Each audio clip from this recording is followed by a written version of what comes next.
body at ease, breathing quiet, sentiment, benevolent.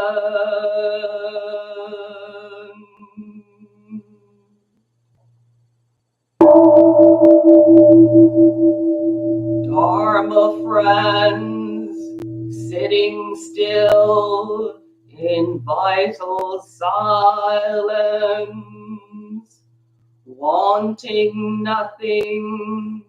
We practice eco-Buddhism together.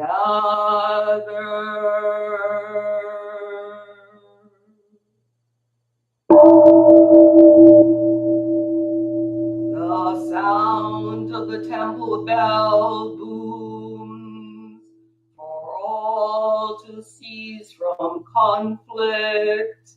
May the way of Buddha usher in the dawn of nonviolent global village forever.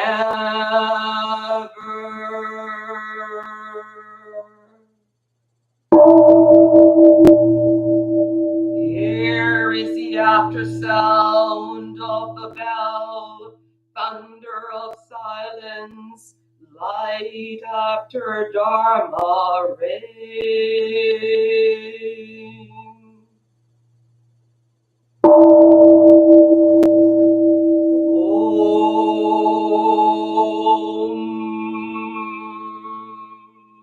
Amoga Virakana Maha Mudra Mani Padma Javala Parvartaya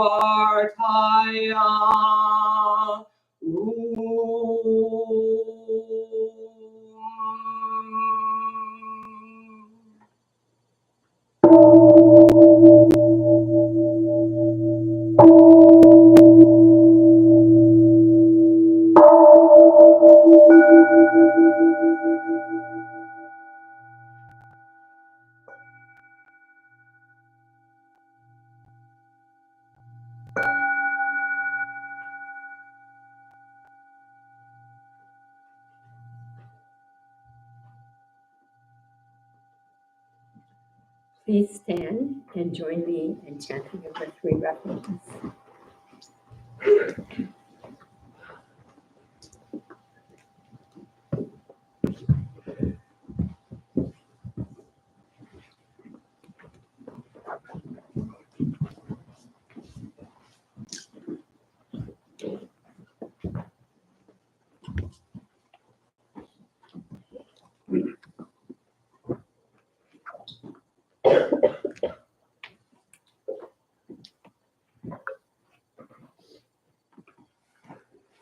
We take refuge in Buddha Dharma Sangha, first in Sino-Korean and then in English. So please feel your feet connected to the earth beneath you. Place your hands palm to palm in Hapchang, and then throw your voice in as best you can.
I go for refuge to the Buddha I go for refuge to the Buddha and resolve with all beings. and resolve with all beings. I will cultivate a heart of enlightenment I will cultivate a heart of enlightenment and realize the great way. and realize the great way.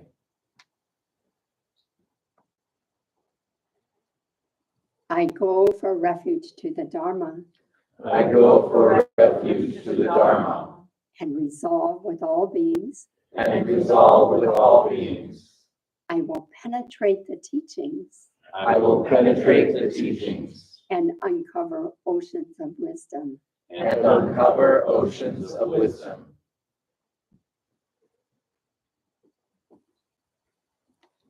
I go for refuge to the Sangha I go for refuge to the Sangha and resolve with all beings. and resolve with all beings.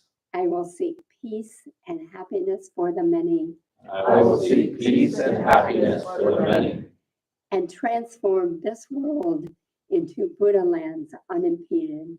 and transform this world into Buddha lands unimpeded.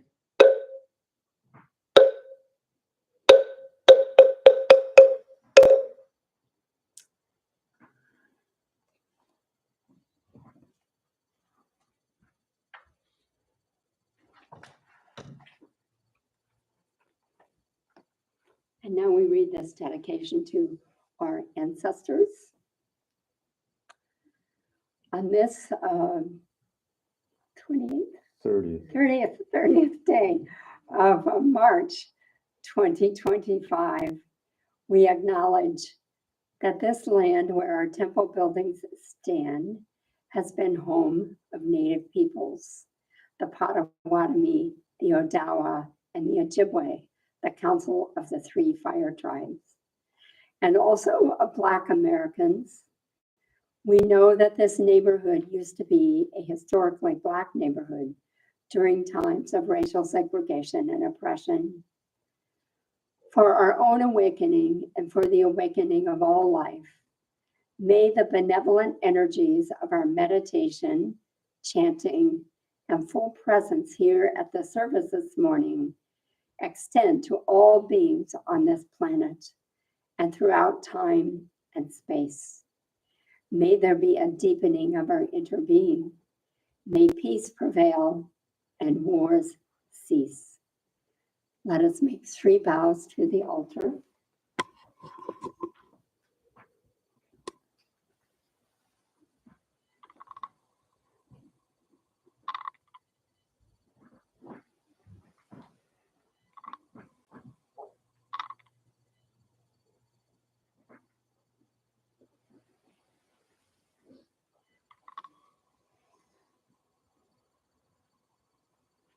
Now please return to your mats and cushions for a shorter period of meditation.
Please join me in some stretching.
Please sit comfortably.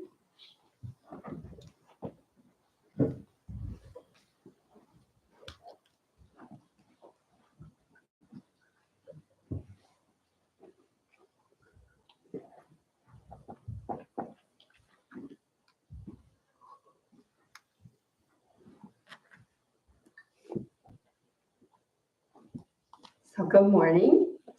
Good morning, Mom. My name is Ma-Un, for those I haven't met, and I'm one of the priests that live at the temple. So I live in the historic temple, the yellow building next door. And it's nice to see all of you here. I see a lot of new faces. I'm curious how many people are here for the first time. A lot. Welcome. Thank you for coming.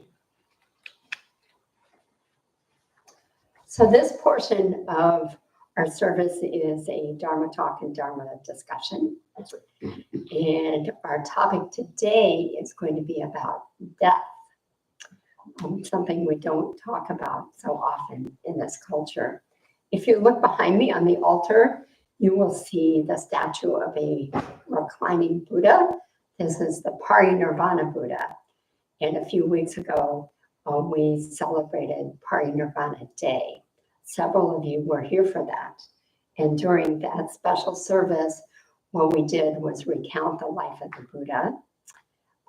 We did some chanting together, and we read the main teachings, because the Buddha, when he passed, said to his disciples that he was not appointing another teacher. Rather, please look to the teachings as their source of truth, so to speak, as they follow this path. So we leave the Parinirvana Buddha on the altar for a few weeks in the springtime.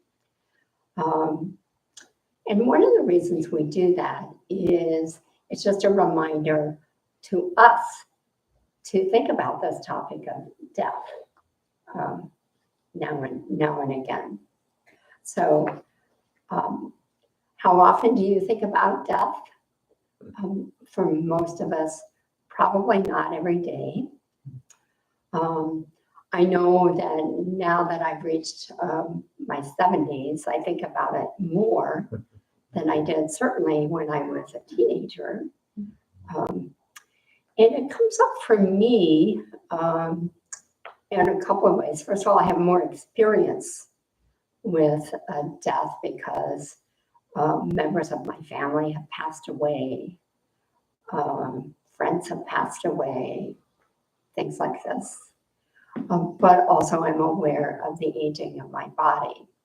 So I have a condition called atrial fibrillation. It's an irregular heartbeat.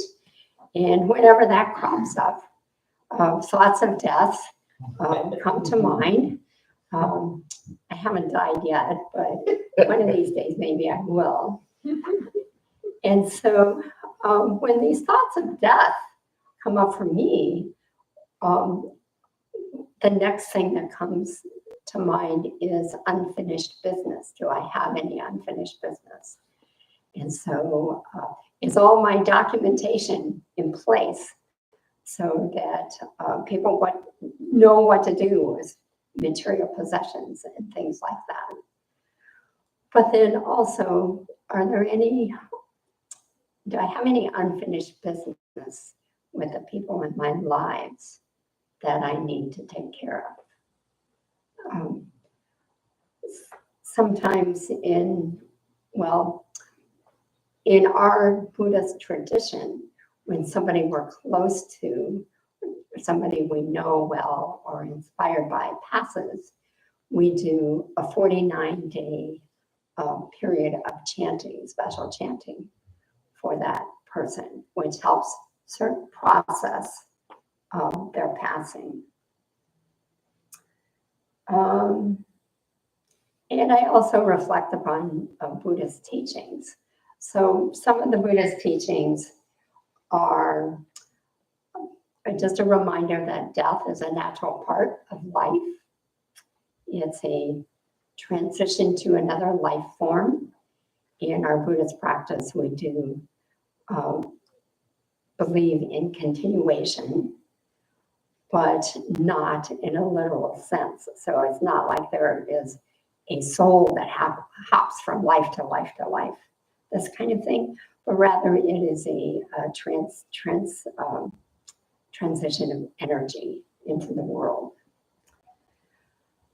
The topic of impermanence is important in Buddhism. All things change, all things pass away. The topic of interbeing, birth and death are intertwined. So without birth, there can be no death. Without death, there can be no birth. Things are very much interconnected. So I want to read to you the 5 remembrances. And this is good for us to reflect upon about this topic of impermanence and about the reality of death. So please place your hands and help join. 5 remembrances. Number 1, I am of the nature to grow old. There is no way to escape growing old.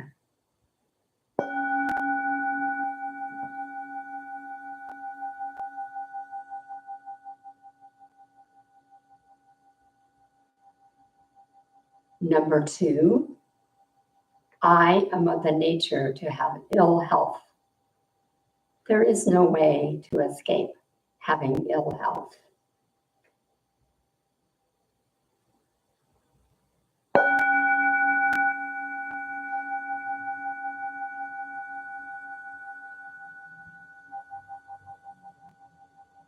Number 3, I am of the nature to die. There is no way to escape death.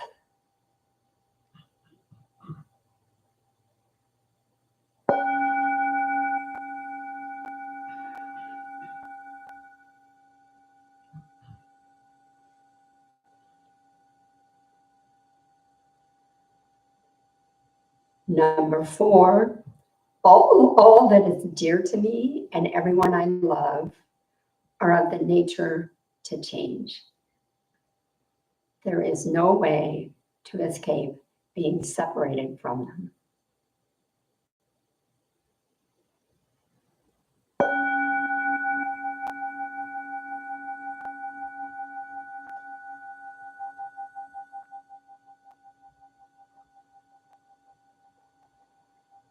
Number 5, my actions are my only true belongings. I cannot escape the consequences of my actions. My actions are the ground on which I stand.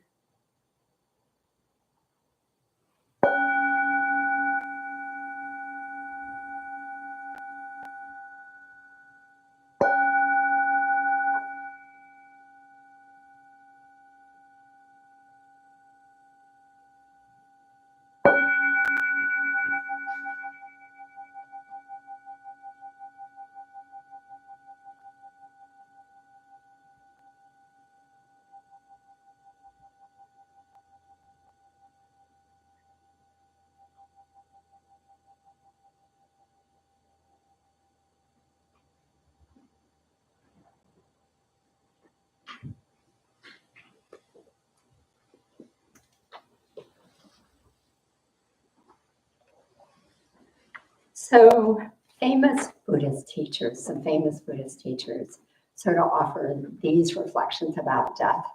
The Dalai Lama talks about living mindfully.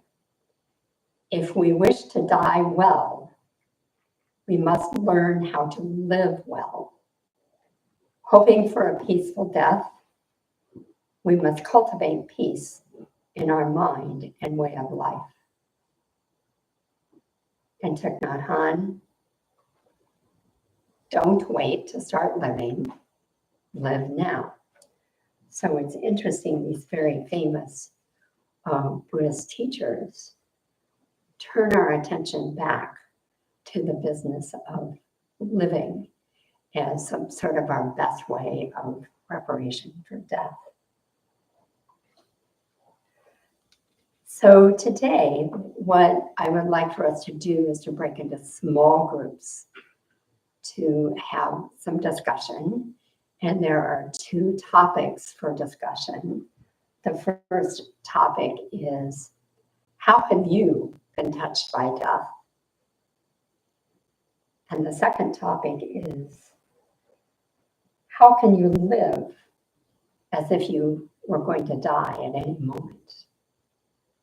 So 2 things to chew on. Let's please break into groups of about maybe 4 or 5.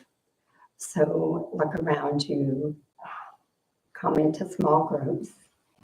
And then we will spend about 15 minutes in the small groups and then have a large group share out. Please go ahead. I will ring the bell when there's 5 minutes remaining.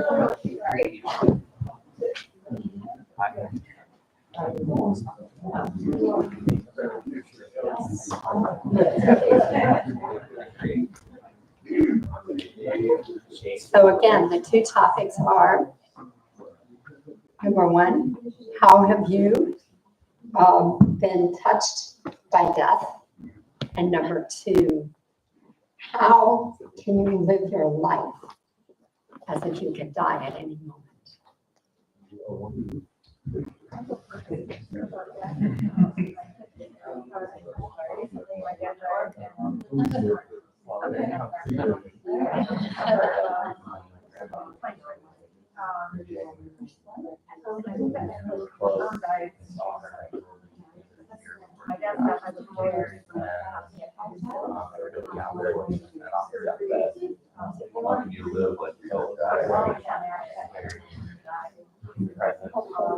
Okay. Think about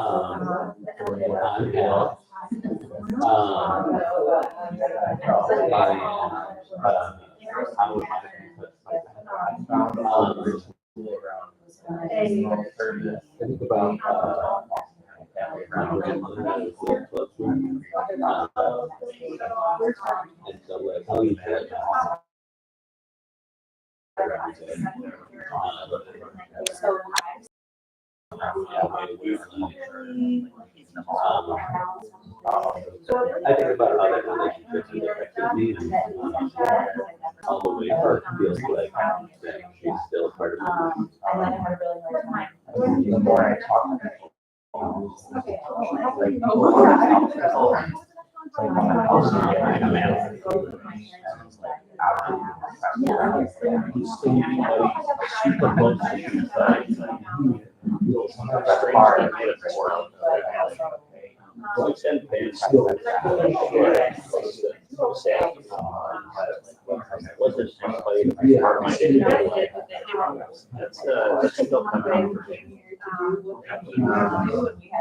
you know that my parents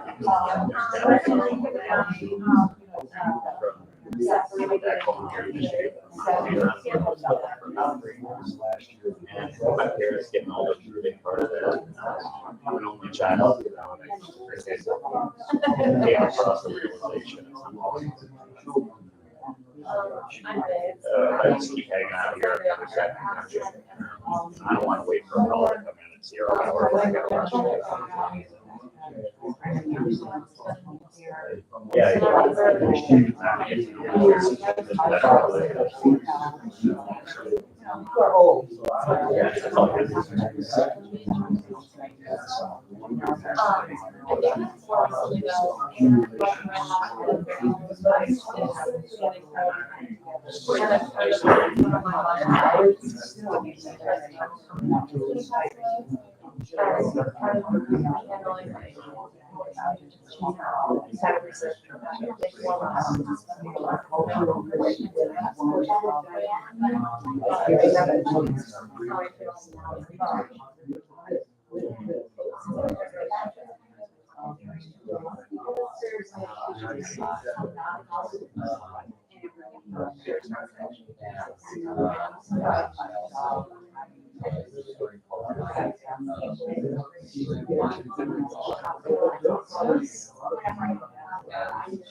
I came like a year after. We had like when I got older.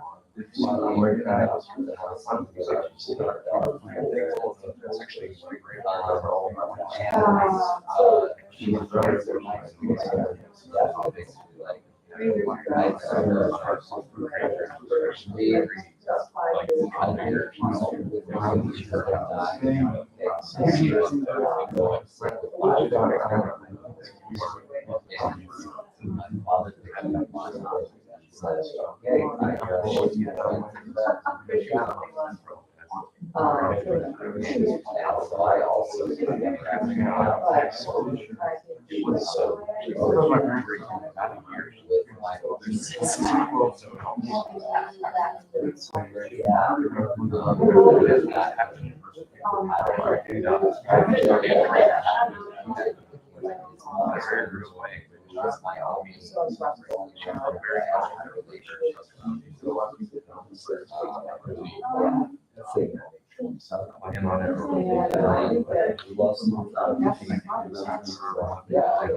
Like the day before Thanksgiving. A long time. More than that. So similar to his Kind of parallels. So what happened actually, it wasn't like some big crazy experience, just like and really like there's a lot of people that did it really hard. In particular, it's the fact that like she lived here for like the middle of her side, like when she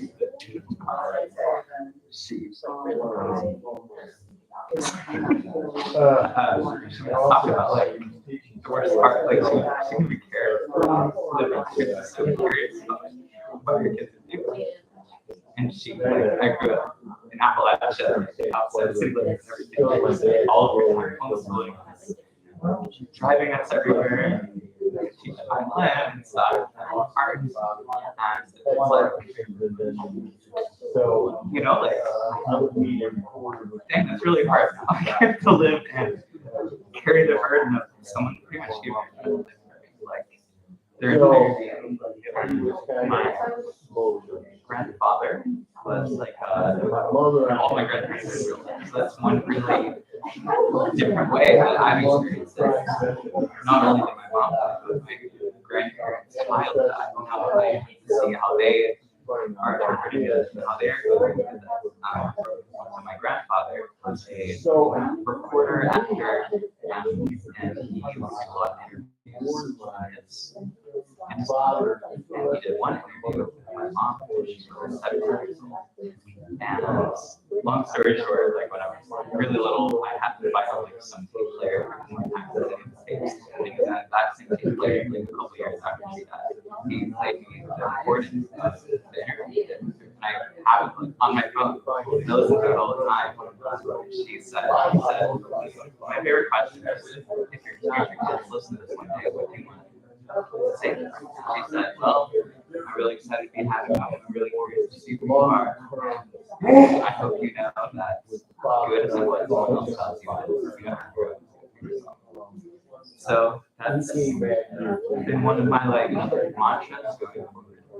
And you know, I think I didn't grieve like months after.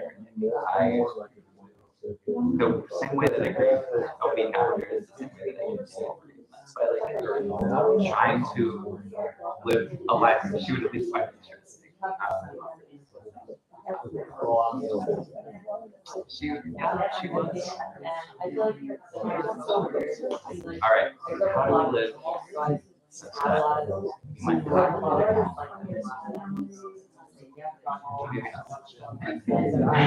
we live with the knowledge that we might die. We heard.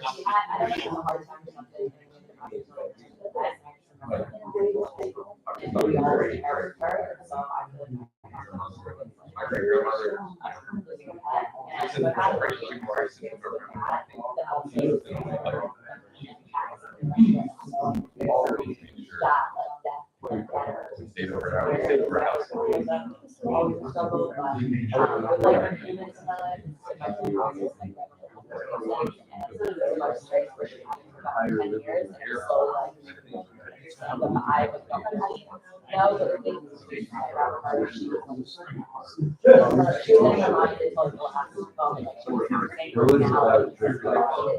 Wasn't working, so I feel like I actually so I have always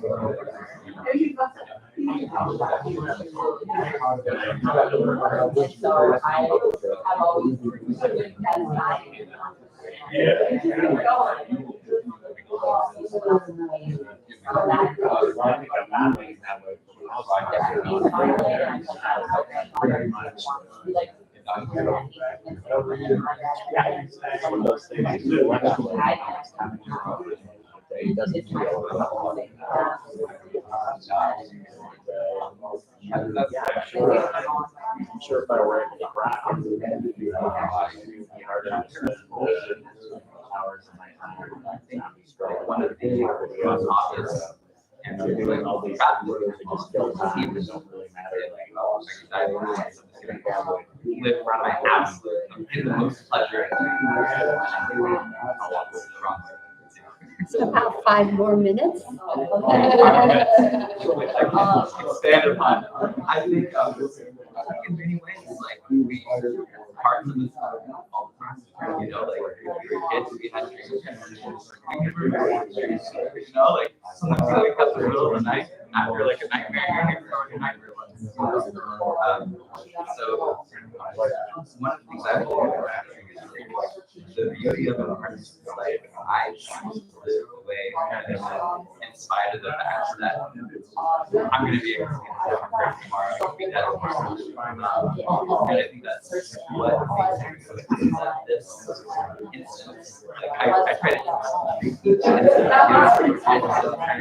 think it's part of mindfulness is to treat each moment really important. Like that means, you know, like go to school even though it's boring and stuff, but like I think don't do things that are so terrible for your money at the end because you think it's going to be important in that line. You have the time, you know, like working out, you start running, for example, and then you hate it, and then all of the appreciate you you were able to that feels all right. You appreciate even the things that are investments. That's really how I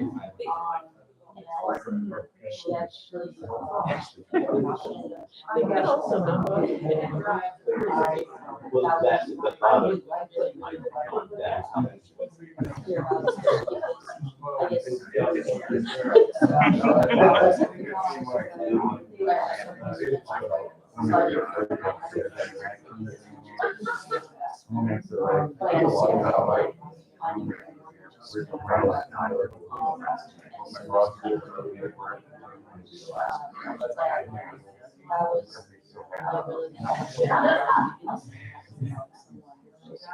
Honestly, I don't know if it's more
One of the things that I thought, like, especially like, when I was really struggling with school or something, like, with my friends, were like slumming it, like frozen pizzas. I sometimes try to anticipate 20 years down the line, like, I'll actually like miss these moments, you know, like even though right now I don't have whatever goal that I'm reaching towards, like the things that I have right now that I should be appreciating, I'm not, you know, like which is the freedom that comes from being young and the company of your friends and the ability to even eat frozen pizza, you know, with your health. I think that's one of the things I try to anticipate. Like sometimes I'll even feel nostalgia for the current moment. In fact, I'm so strongly empathizing with well-being, which I think plays into the you know, like it really is, which makes it all worth it. You know, like how many times will we all be in this room? I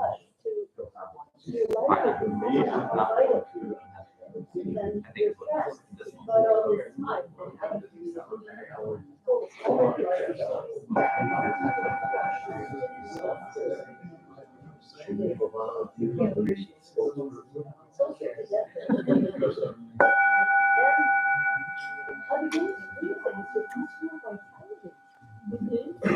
Let's begin to bring our conversations to a close.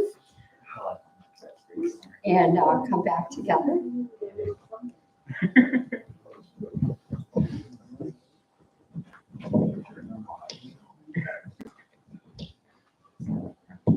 I'll do it.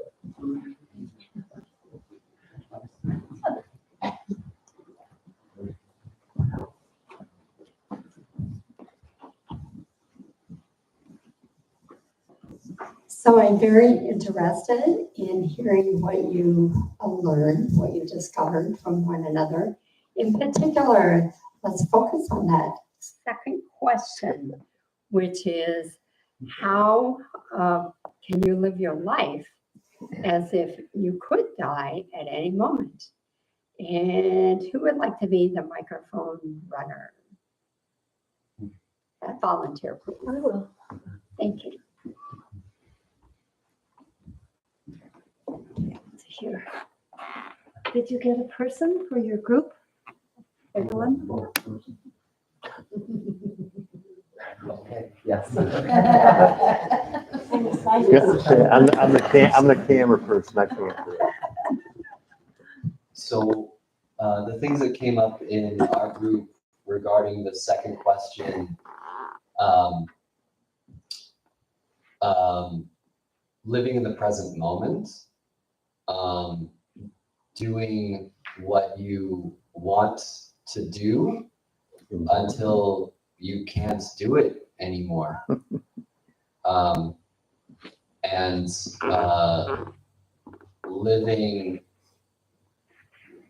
living not by society's rules, but living uninhibitedly and authentically expressing your own being, your own self.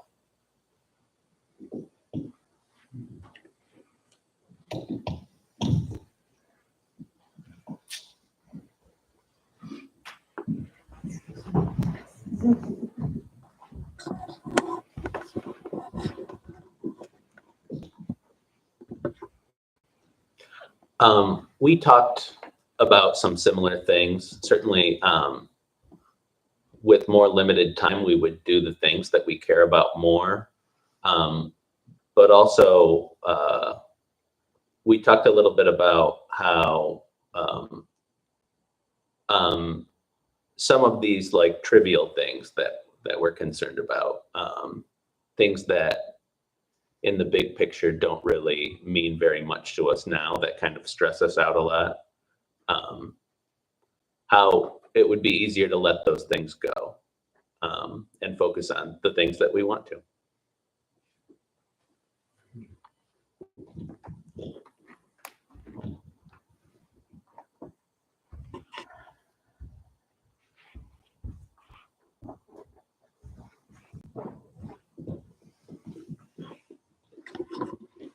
I think what resonated with me most in my group's discussion was we spoke a little bit about people that we've known who passed away and who maybe didn't experience as much joy in their lifetime as they would have liked to.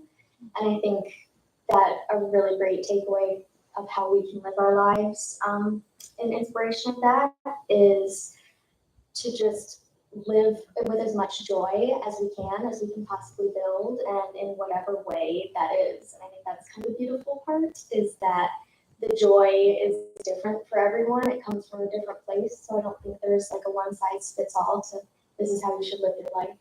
It's completely.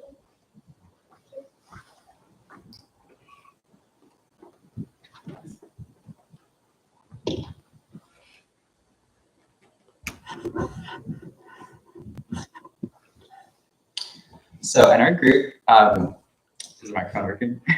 Okay. In our group, some of the topics we talked about, really impermanence is one of the really powerful things. And as I'm sure we've all experienced, we've had different goals and different priorities and different memories throughout our lives. And in a very real sense, all parts of us have died throughout our entire lives. And reflecting on how those micro portions of ourselves have died and how we've responded to that can better inform what we should do for our ultimate death. One of the things I thought was really interesting is we were talking about, as I'm a relatively young individual, I do a lot of work right now for my goals in the future. As we get older, our priorities should kind of change, So it's important right now that I deliberately try not to live hedonistically. I try not to, do a lot of drugs that are going to hurt me down the line. I try to think about who I'm going to be in the future to really maximize my joy and my happiness. And as I get older, I can spend a little bit more money and go on some larger vacations that maybe is truer to who I want to be. But I think right now, one of the things we talked about is the beauty of this moment, even just us being in this room. Like, how many times will all of these people be in this room having this discussion? Once, I'll tell you that right now. We'll never be having this exact same discussion. So this moment is going to die, and we should be mindful, and we should remember it and take the parts of it that we want to and have it inform us for the rest of our lives.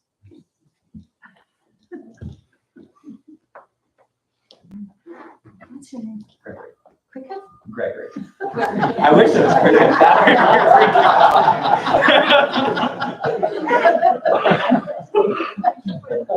It's interesting to hear all the. Of course.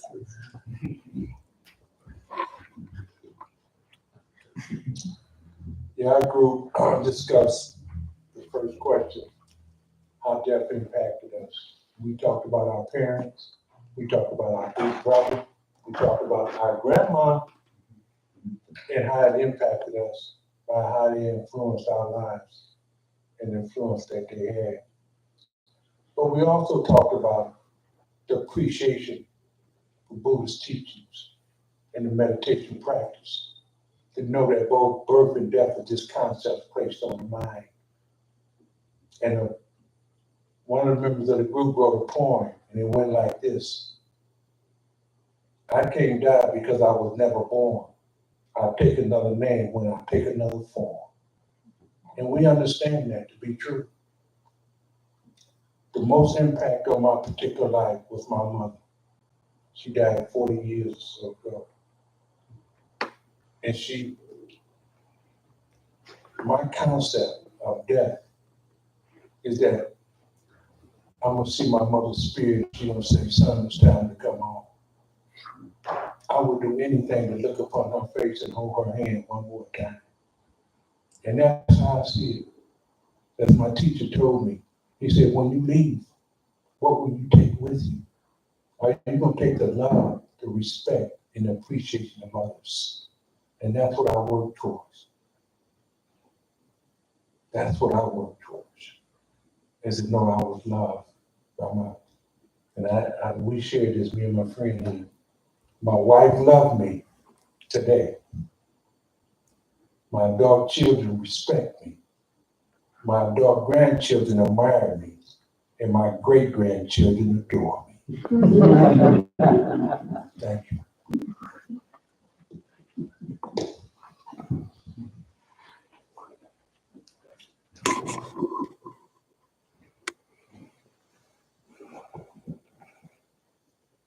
Does anyone have a PS that they just like to share?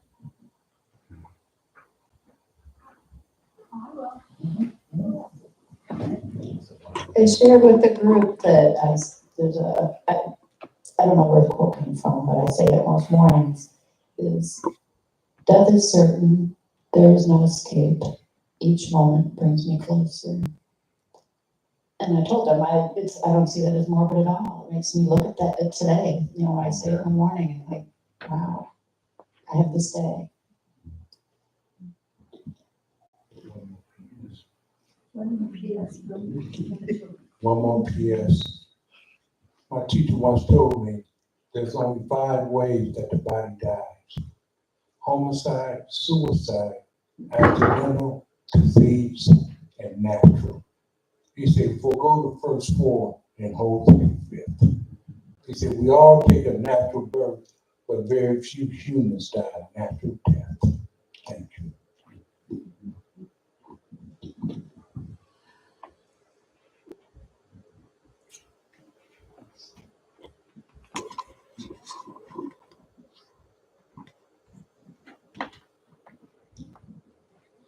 Hey, thank you very much for your participation in this discussion about death.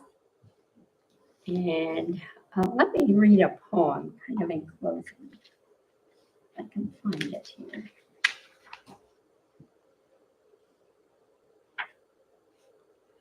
So this comes from Sister Kong, a smile song, something that she shares with friends and patients when they are passing. I smile to the stars that still shine in the sky, the sun that slowly passes out of the night, the day that begins the enchanting bird. I smile to the world and the world smiles to me. I smile to the child that crosses my way. I remember also those who are hungry, those who live in misery all over the planet, who have to face war, who lost their mother. And if sometimes my smile is moistened by tears, when I see the great pain that spreads all over the world, I shall still be smiling with tears in my eyes, smiling to life, smiling to death. And one day it will come when it is bitterly cold and when even my footsteps do not leave any mark. The never-ending current of life's energy will carry me along, and I will not look back. The fear will no longer block my way. My heart finally opens very wide, and I become the smile of the earth, of the flower, of the rain, of the wind, and the sun. And one day, perhaps in a very small child, I will open my eyes to the wonders of life, and a little more loving and a little more smiling, I will continue this wonderful way. And one day, perhaps in a very small child, I will open my eyes to the wonders of life, and a little more loving and a little more smiling, I will continue this wonderful way.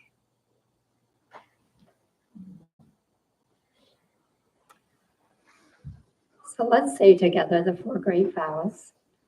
All beings, one body. All beings, one body. I vow to liberate. I vow to liberate. Blind passions, one root. Blind passions, one root. I vow to terminate. I vow to terminate. Dharma gates, one mind. Dharma gates, one mind. I vow to penetrate. I vow to penetrate. The great way of Buddha. The great way of Buddha. I vow to realize. I vow to realize. Announcements. Is anybody doing announcements?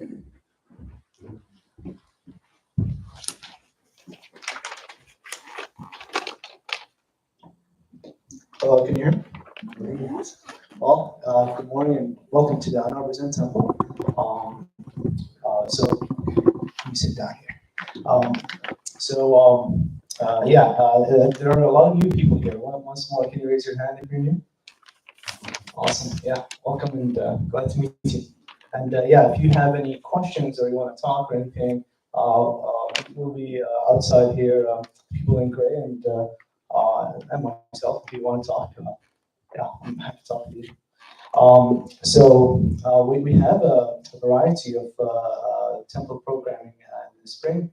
And it's in this sheet here outside. Is it this sheet or is there's a different sheet, right? There's a different sheet. This is for you. This is for me, but there's another. Yeah, this is for me to read. There's another one, just the events and soon there will be a 5-day retreat this spring, starting on 7 p.m. on April 2, ending at 9 a.m. on April 6. So there will be, this is to deepen your meditation practice. There will be a lot of sitting and walking meditation, as well as work practice, Dharma talks, the rest periods, and delicious vegetarian food as always. There's also a class offered by Xijang Brown titled Entering the Stream. I love this metaphor. This class will cover the basics of Buddhism, the life of the Buddha, basic teachings, and development of the various schools. It meets from 7 to 8:30 p.m. for 4 Tuesdays, starting April 8th. There you can put in your name if you're interested on the sheet outside. We also have a family service. If you have family members, kids, anything like that, that will be the second Sunday of every month. It's just there's like family activities that go on here as well for that around the same time as this one, from 9:45 though, not 10. If there's also if you're attending the yoga class, the instructor will be out,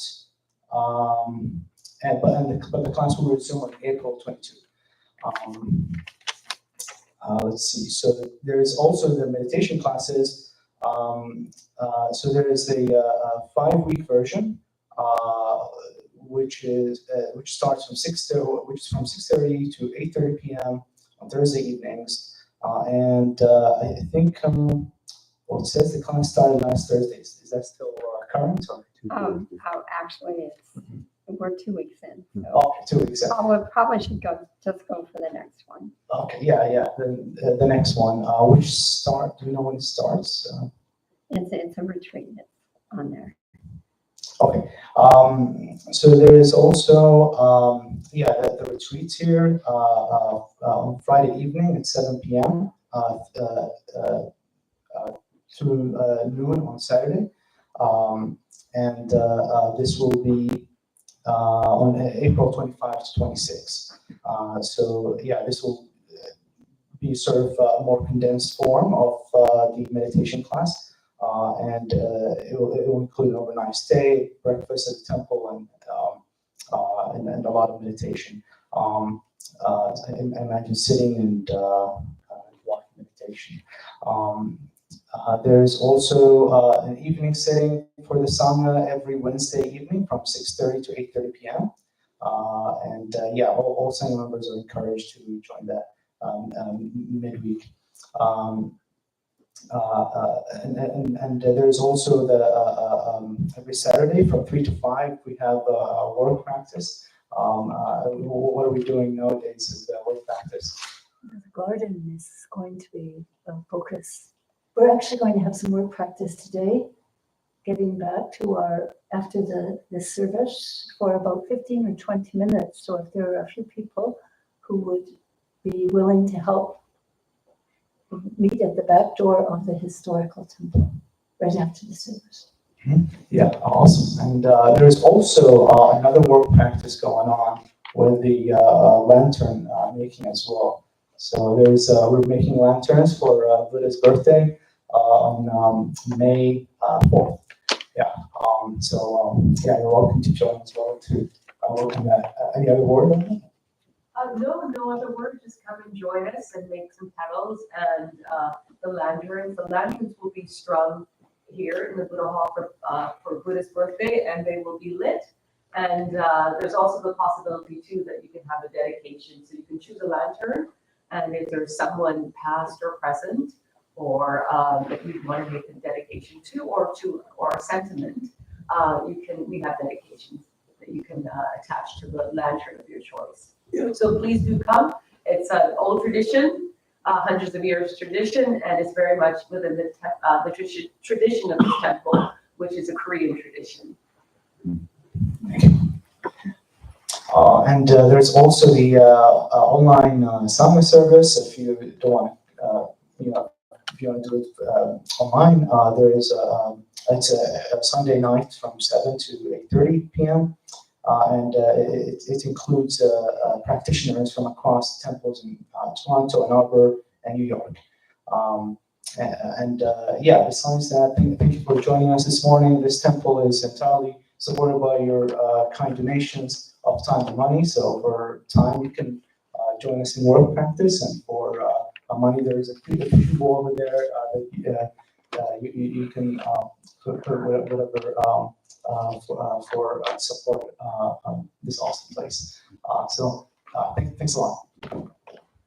And Recovery Dharma will meet at noon today in the historic Buddha Hall, going through the front door, not the back door, the big yellow building next door.